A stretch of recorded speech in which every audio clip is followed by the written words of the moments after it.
This weekend at UFC 288, we have one of the biggest bantamweight title fights of all time. Aljamain Sterling takes on Henry Cejudo, and in this video, I'm going to be breaking down both paths to victories and also my prediction for the fight. So let's get stuck into it. With Aljamain Sterling, we typically know what we're going to get. He's a little bit different to most people where he sets up his hands with his kick. Most people tend to set up their kicks with their hand. And that's the game that he's probably going to look to play. Use good lateral movement, not stand in front of Cejudo, and circle away from his power side. We've seen him do this before. We've also seen him fight against shorter opponents and do very well with his long-range weapons like his teeps, his front kicks, and his jabs. If you go back to the Pedro Munoz fight, also the Jimmy Rivera fight, he does very well at using his jab from a long distance. If we have a look at the two fighters, Henry Cejudo's going to have the striking advantage, but something that Aljamain does so well is he has a really funky rhythm, a really funky style that is a little bit offbeat and a little bit unpredictable, and he does put himself in precarious positions, but he also confuses his opponents, which helps him get to the single leg, which helps him get to the body lock and then get into his realm and his domain, which is the grappling, which ultimately is going to be where he wants to take this. Now, I don't think that his game is going to be stifled at all, because typically when people come against a wrestler, they don't want to throw kicks because they don't want to be taken down. However, Aljamain Sterling has fantastic jiu-jitsu off his back. Anywhere on the ground is going to be dangerous, and I personally believe he's going to have the advantage if it hits the mat at any point. We know Henry Cejudo is the Olympic wrestler. We don't have to stress that again. This is not wrestling, this is MMA grappling. In those transitions and in those scrambles, Aljamain has such a fantastic awareness when on the ground in any position, and he has that killer instinct to find the back and to find an advantageous position that I don't think Henry Cejudo's seen before. Personally, can't see him shooting in the open mat, getting to a single leg, getting him down, and then getting him into his world. I don't think it's going to be as easy as that. If he is to take him down, he's going to have to corral him against the cage, going to have to cut off Henry Cejudo's footwork and somehow back him up, possibly using those kicks, possibly using those long looping punches, get him against the cage where he can tie him up and then start working on his game. So if we look at it from Aljamain's perspective, how can I see him winning? He's going to be using those teeth, he's going to be using those unorthodox striking techniques to close the distance, and he dips his head off into weird positions, which we're going to come on to in a second with Henry Cejudo's path to victory. But that's how he gets to those single legs, and his tenacity is what gets him his takedown. Now, a lot of people speak about how unsuccessful they are, but I'd argue that sometimes an unsuccessful takedown attempt statistic is actually better than a higher percentage, because if you've got a very high percentage, the chances are you're not shooting that many, which means that your opponent doesn't need to expect that many.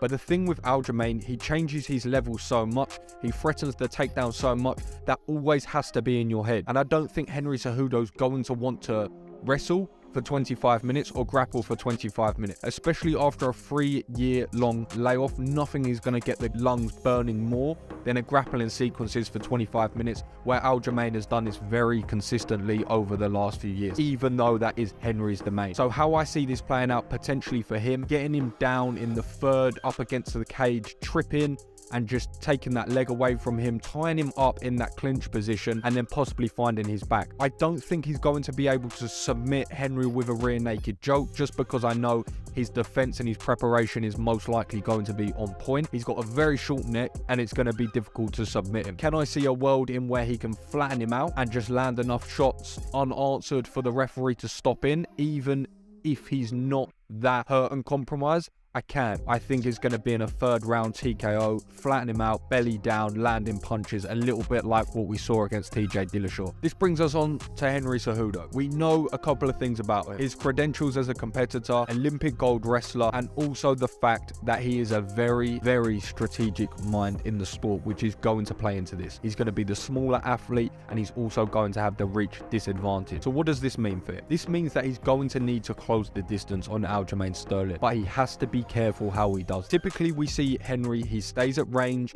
he uses his fantastic timing and also his fantastic distance control, and uses his kicking game from the outside, uses those low kicks. Now, I think that's going to be a good advantage to start off with, to potentially flatten the tire for Aljamain Sterling, make it hard to shoot on that front foot, make it hard to generate power off that front foot as well. However, this is going to be difficult to do for 25 minutes because, like we said before, Aljamain's going to have that reach advantage, and that's not going to be easy for him to do. So he has to work on the inside as the shorter fighter. Now, he definitely has the striking capabilities to work his way on the inside. We've seen him work with Mike Tyson. We've seen those adaptations to his game where he can get on the inside quite nicely. The interesting thing is, what does he do with it here? Because once he's on the inside, I don't think that he's going to want to wrestle with Aljamain Sterling, because I think the juice is not going to be worth the squeeze. We know Aljamain can do that for 25 minutes, and Henry definitely can too.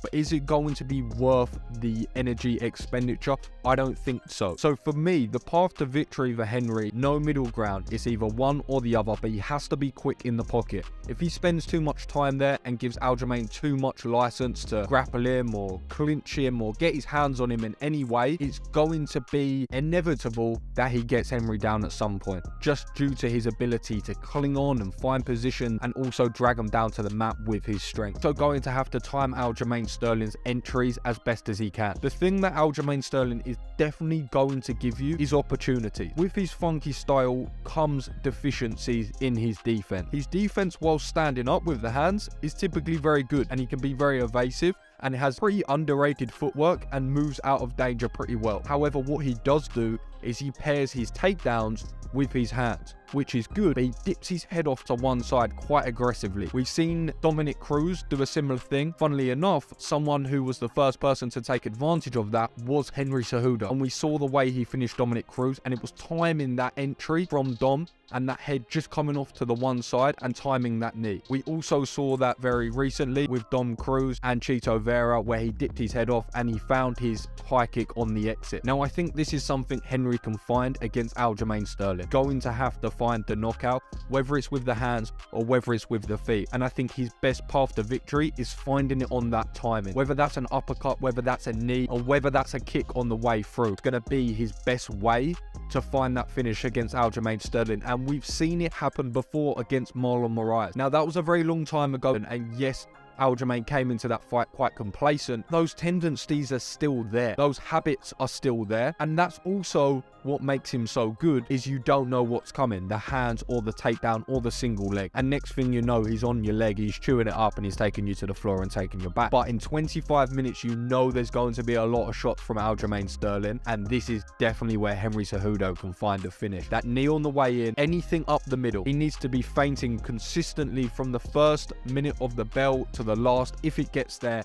everything up the middle to discourage that shot from Aljamain Sterling. If he can discourage that, then it's going to have to stay standing. And if it's strictly a striking battle, you have to favour Henry Cejudo, because we know what a competitor he is and how switched on he is when it comes to winning rounds. If you watch him break down his fights with DJ or any of his opponents, he goes through the small nuances, what he does to give good optic to the judges, to make sure they know that he's won that round. Very small adjustment. One thing that's just come to my head there, which is an interesting point, is the last time Henry Cejudo fought, the rule sets were very different. Now, I know he's been in the sport, he's been cornering fighters, but as an athlete, he's never competed under these new judging criteria, which goes off damage. So if he is to get a takedown, or if he is to get ground control, he has to be offensive with it. Typically, we've seen him before maybe just hold opponents and be good positionally and show that he's dominating that round, but he has to put offense into that. Now, I'm sure that this is something he knows and an adjustment, but it's interesting to see if that muscle memory kicks in when the lungs are burning, when the adrenaline's flying, and when he needs to secure a round. I'll be interested to see that. Final prediction, going to go for Aljamain Sterling in this. I never bet against him, and it hasn't gone against me since. Now, Henry Cejudo is an incredibly difficult person to bet against due to his credentials, winning mentality, and his ability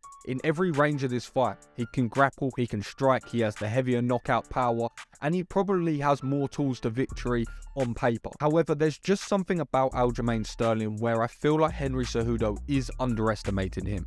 I think he looks at him and thinks that on the feet, he probably can't hold a torch to his candle, or however the phrase goes. I know Aljamain messed that up in the MMA hour as well, because he typically doesn't come with that threat of knockout power, which is a danger against Aljo, because what he does bring is that offbeat rhythm, is that funky style, and the ability to take your back in any given situation. And once it hits your back, as he says, it can be a wrap. So I'm going to go Aljamain Sterling, 3rd round TKO, flattened out, punches to the side of the dome, and that's how I see that going. If it goes to the decision, I think Henry Cejudo is going to be too savvy and too clever to close out rounds and probably win a very close split decision. But let me know in the comments what you think. I'm buzzing for this fight, and I can't wait to see how it plays out. As always, keep it casual.